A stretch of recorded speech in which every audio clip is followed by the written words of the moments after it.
रसूलुल्लाह सल्लल्लाहु ताला अलैहि वसल्लम ने फरमाया, कोई रात 10 ज़िलहज्जा की वित्रों के बाद, कोई बंदा 10 ज़िलहज्जा की 10वीं ज़िलहज्जा के तक, यानी जितनी रातें हैं 10 रातें, वित्रों के बाद 2 रकात इस तरह पढ़े कि हर रकात में सूरत फातिहा के बाद सूरत कौसर और सूरत इखलास सिर्फ 3-3 बार।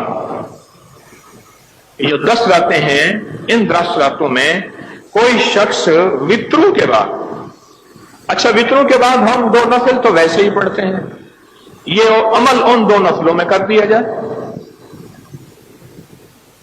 क्या किया जाए? 3 बार सूरत कौसर और 3 बार सूरत इखलास।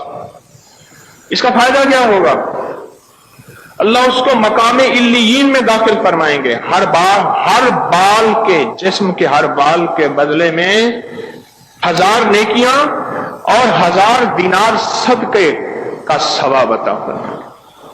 अमल फिर सुने, ज़िलहज्जा की 10 रातों में हर रात में जो 2 नफल पढ़े, सूरत फातिहा, उसके बाद 3 बार सूरत कौसर और 3 बार सूरत इखलास, बस 5-10 मिनट लगेंगे।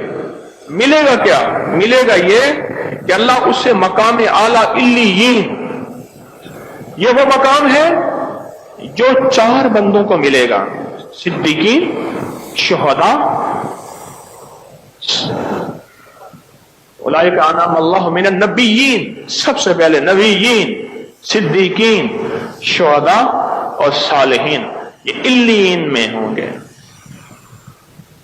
और दूसरा, हर बाल के बदले में 1000 नेकियां, और तीसरा 1000 दिनार सदका, और 1 दिनार सोने का इस वक्त तकरीबन 35,000 रुपए का है, और 35,000 को 1000 से ज़रब दीजिएगा, कितने करोड़ों रुपए का सदका अल्लाह आपसे करवाएगा इस अमल की बरकत से।